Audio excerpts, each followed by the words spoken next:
Death Valley Days, where Western history comes alive. With your host, Dale Robertson.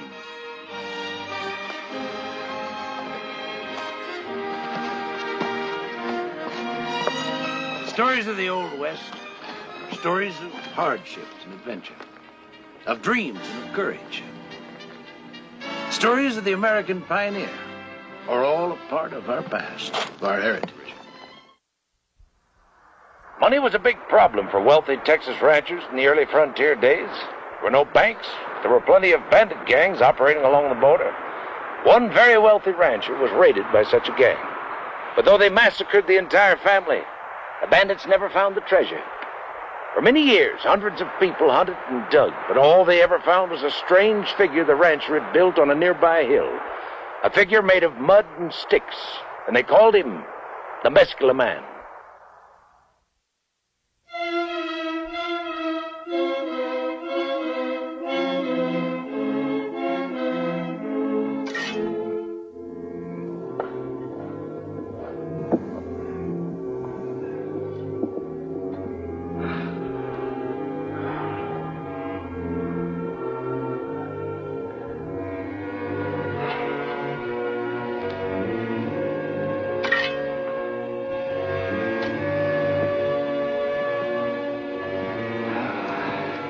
Arms are supposed to be pointing towards gold. But how far and how deep? Doggone it, I wish you could talk. By heavens, I wish he could too. Maybe he could talk you out of some of this stupid business. But Hannibal, I can't Now, quit. don't you give me any of your aw buts, boy. Just wake up. That thing's a fake. There ain't no gold there. Probably never has been. Nope, you're wrong. There is gold here somewhere. I can feel it. And he's the key. If I can just figure him out. Yep, you can feel it. We're supposed to be in the cattle business, remember? 62 cows. Now, that's some business. Herds grow. Little work and little patience. Well, work I don't mind. You want to be back for grub? I'm making some venison pie. Yeah, well, you go ahead. I'll be along. In more than an hour late, I'll put gravel in your beans. What? Oh, that sounds fine, Hannibal. Fine. Yeah.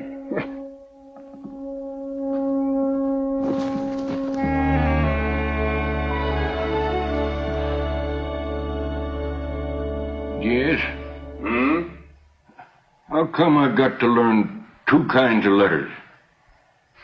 Don't even look alike. One kind enough?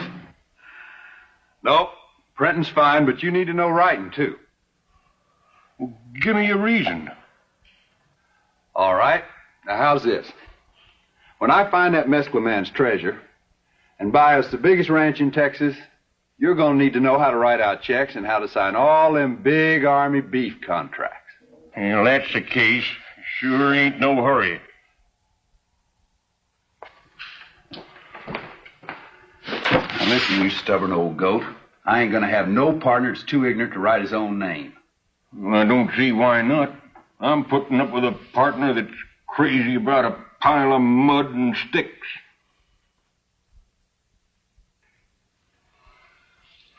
You going somewhere? Well, I thought I'd ride over to Ewan's trading post and get us some coffee. You don't need for that. You got more than 10 pounds left. Well, we need salt, and I'll pick you up some chewing tobacco. Well, I just got me a dozen plugs last week. We got more than enough salt to last out the summer. All right. I'm going to see Sarah. Now, is there anything wrong in that? Well, nary a thing. At your age, I'd probably been sparking her myself. And why not? She's darn pretty, and you know it. Pretty as a little red wagon. She's plenty smart, too. Yeah, she's that for sure. Well, then doggone it, Hannibal, how come you don't like her? I don't recall ever saying that I didn't. Well, you never said you did. Will you stop fussing at me? I ain't your blasted daddy. Now go on, get out of here and leave me be, because I got work to do. Well, you sure do. And you remember, you copy every one of them letters 20 times. Stop nagging and get out of here.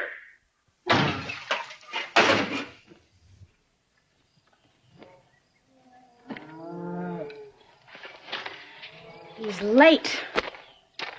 Should have been here by now. He's always late. No, but he is a waste of time, Sarah. Now you take Reese Thompson. Oh, you take him.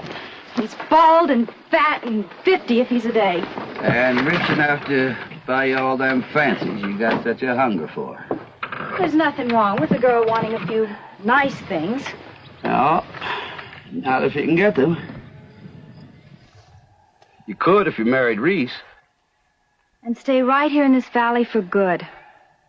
No thanks. I want to go places and see things. New and exciting things. Well, you could probably talk Reese into a trip to San Antonio. Oh, I'm talking about places like New Orleans and San Francisco and New York.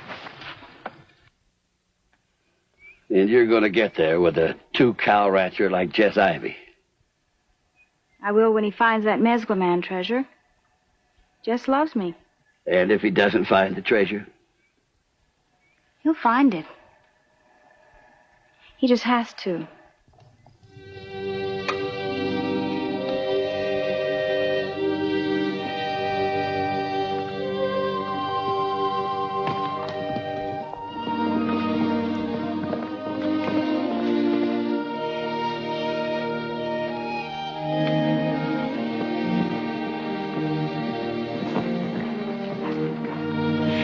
Jess. I was afraid you weren't coming. Oh, no chance of that, Sarah. Afternoon, Mr. Ewing. Ivy? Come on, sit down.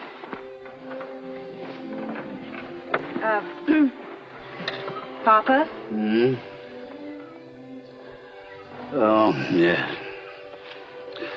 Excuse me. I got some work to do inside.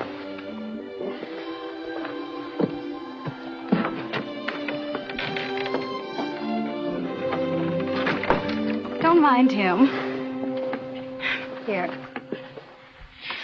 Now, have you figured out the secret to the Mezcla Man yet? Nope. But it's just a matter of time. I hope it won't be too long. Me too. You know, Sarah, we don't have to wait for that to get married. We could... Just don't. Well, I know. We wouldn't have very much for a while. Papa would never agree to it.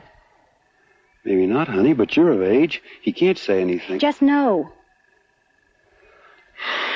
I'm sorry. He's still my father. I just couldn't go against his wishes. But you be patient. Once you've found that treasure, everything will be just fine. Jess? Do hurry. Waiting's not easy for me either.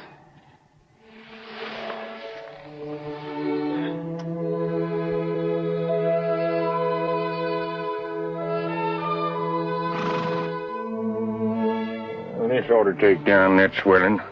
Wrap it up good and tight with these rags. Hannibal, do you see what I see? I see it, but don't believe it.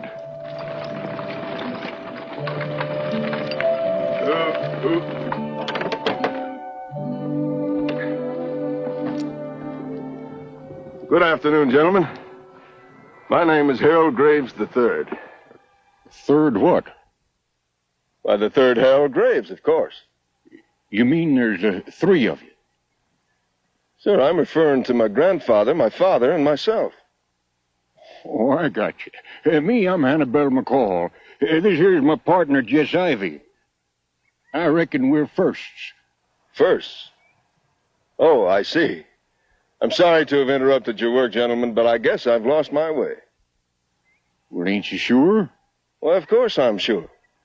Now, if you'll kindly direct me to the establishment of Mr. Thomas Ewing. Ewing's trading post. Well, that's right.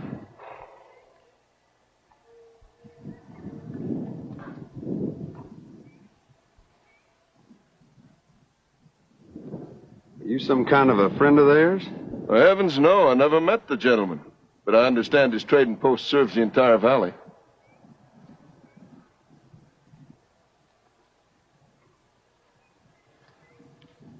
So? So I'd like to do business with him. I'm the Western sales representative for Symington and Company. The very finest in cutlery.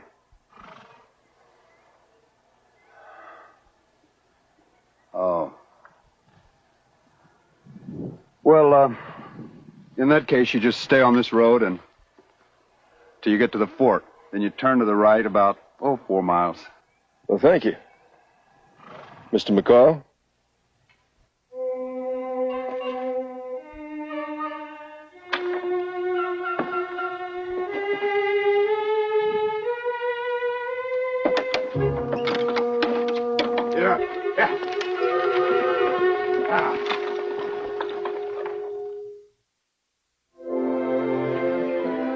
I wish it could have been a bigger order, Mr. Graves. Not many folks in the valley can afford such expensive knives. Of course, I understand, sir. It's going to be dark before you get to town. You sure I can't put you up? I have a couple of rooms I rent out. Thank you, I'm afraid not, sir. I really must be...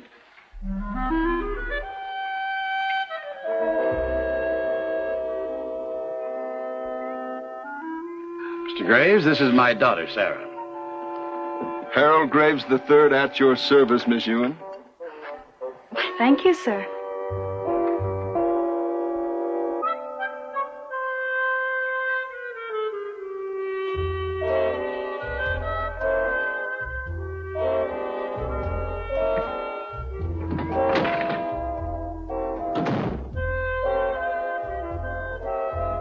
A very attractive young lady, Mr. Ewan.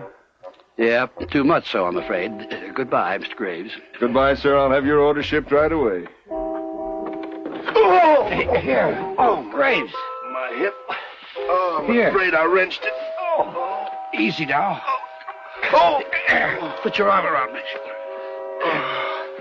I'm afraid I'm going to have to accept your invitation to stay over, Mr. Ewan. Why, of course, you're in no condition to drive. Let me help you to your room. Easy. Back kind of early, ain't you?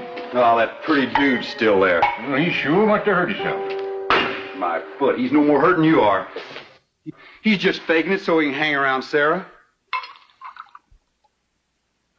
Well, she'll catch on. Not her.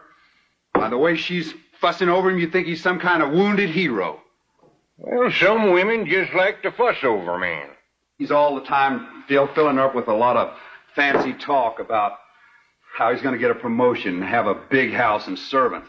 Oh, he's got her believing that his life in New Orleans ain't nothing but parties and fancy dress balls. Doggone it, Hannibal. I'm worried. Yeah, I sort of gathered you would. You, think you could get your mind off of women, well, just long enough to take a look at something really important? Why, sure. What is it?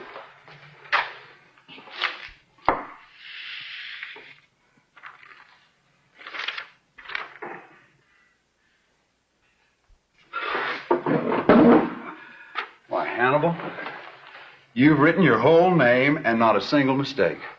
Well, naturally. And I'll thank you not to go around saying you got an ignorant partner no more. Oh, never again, Hannibal. I promise.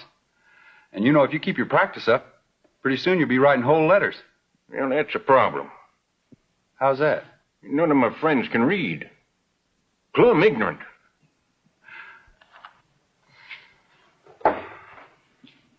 You know, Hannibal, I got a hunch I better find that Mezcla Man's treasure in a real hurry. Why, it ain't gonna run no place. No, but...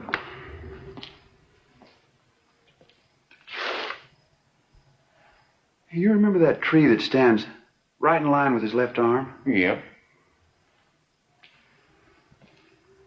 Now, what if it grew right above where the treasure was buried? It'd be down in the roots. I ain't never dug there. Well, you can't dig at night. Why, sure I can. The moon's bright. Don't wait up. I'm going to be home with an armful of gold.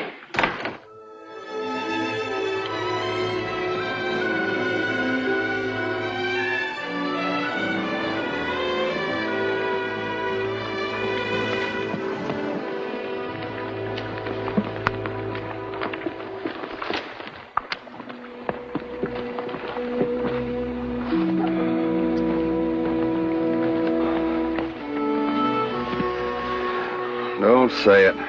Yeah, I reckon there's no need to. A jackass usually knows he's a jackass. Now, you go get some sleep, and I'll take care of your horse. Well, maybe for just an hour or two.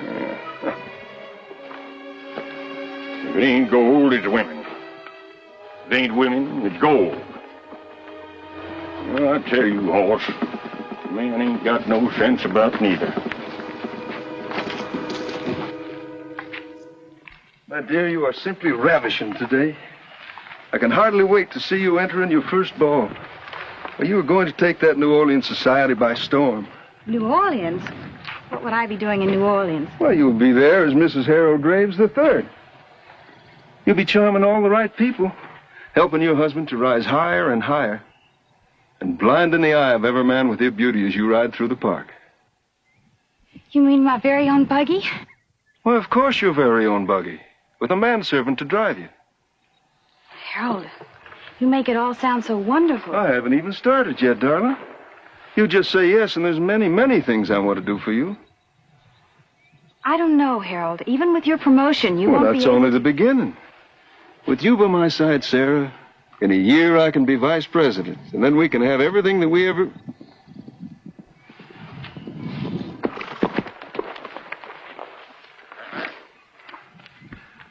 So you're still here? Obviously, my dear fellow, and why not? Because Sarah's my girl, that's why. And I don't want you hanging around her. Now, just a minute, Jess Ivy. I've told you Mr. Graves is our guest. Excuse me. It's time for my rest. And I'm sure you want to discuss this in private.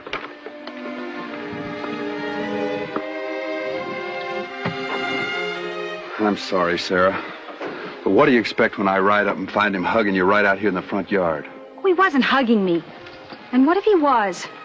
I'm not your wife yet, Jess. And I like Harold. Harold? You can't really be interested in a man like that, Sarah. And why not?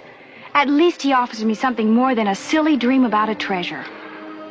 But we love each other. Isn't that what we've always... I think you better go, Jess. We can talk about it later.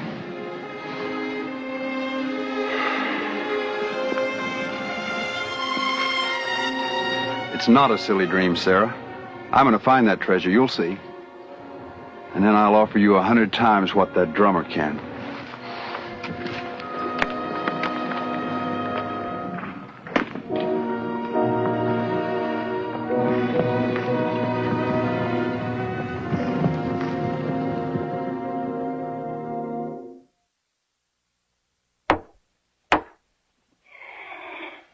We have another nail. Hmm? Oh, that's a funny-looking nail. What? Oh, sorry. You know, I've been thinking that maybe I've been digging too far away. I got a feeling that gold is real close to the Mezcla Man. You got a feeling. Maybe under his arms, or even right next to him. Jess, why don't you go on out there and dig and see? You mean now? Yeah, he ain't no good around here. This job just about finished, and I'll go with you. You mean you'll help me? I figure I have to. There ain't no other way you're going to get that gal unless you find the gold. Yeah, but you don't even like Sarah. Well, what's that got to do with it? You do, and you're my partner, ain't you? Well, let's go and dig.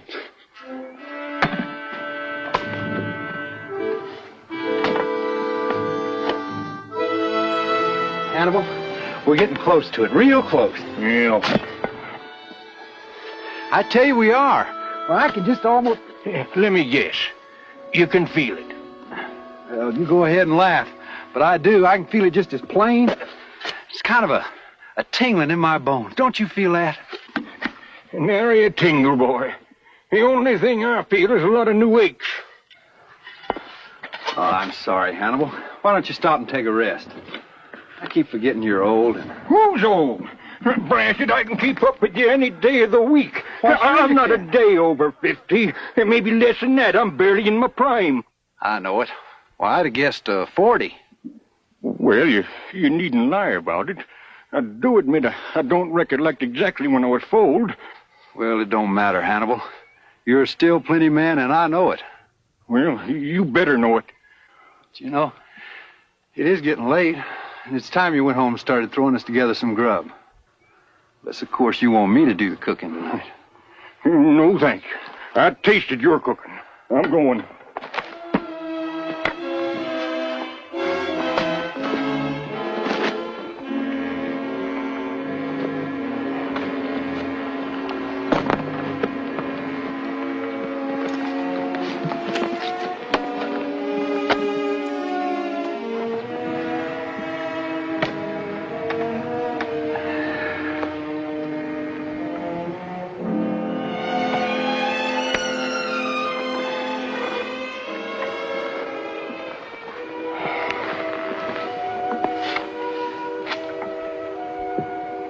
Well, old boy, you got me beat.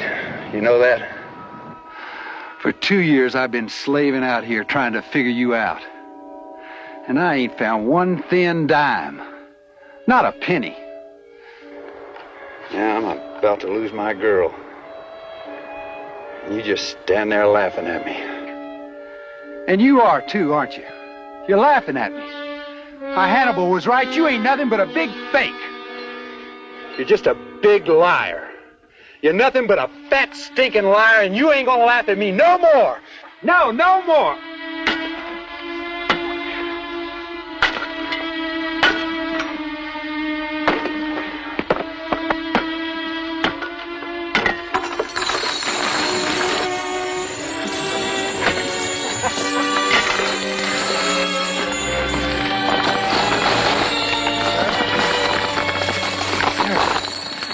I found it, Sarah.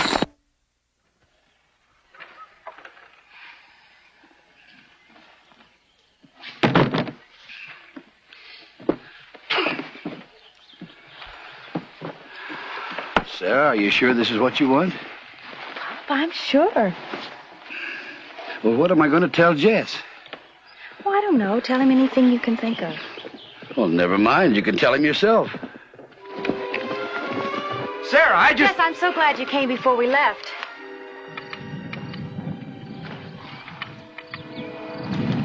Left? Yes. Harold and I are going to be married. I'm going to live in New Orleans in a big house with lots of servants and my own buggy and everything. Isn't it wonderful? Yeah. Of course.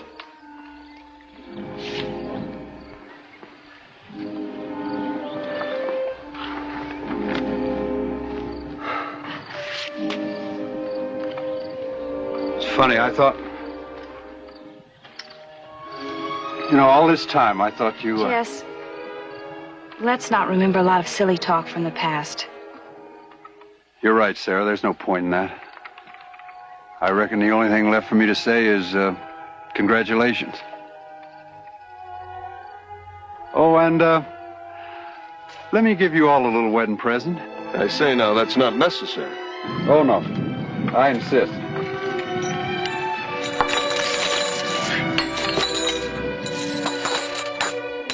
What? Jess! Jess, you found it! I sure did. Happy days, Sarah. And I'm glad you got what you wanted.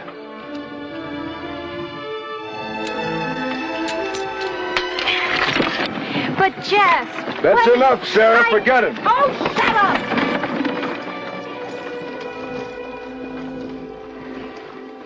I'm sorry, Jess. Mr. Ewing, don't be sorry. Not for me.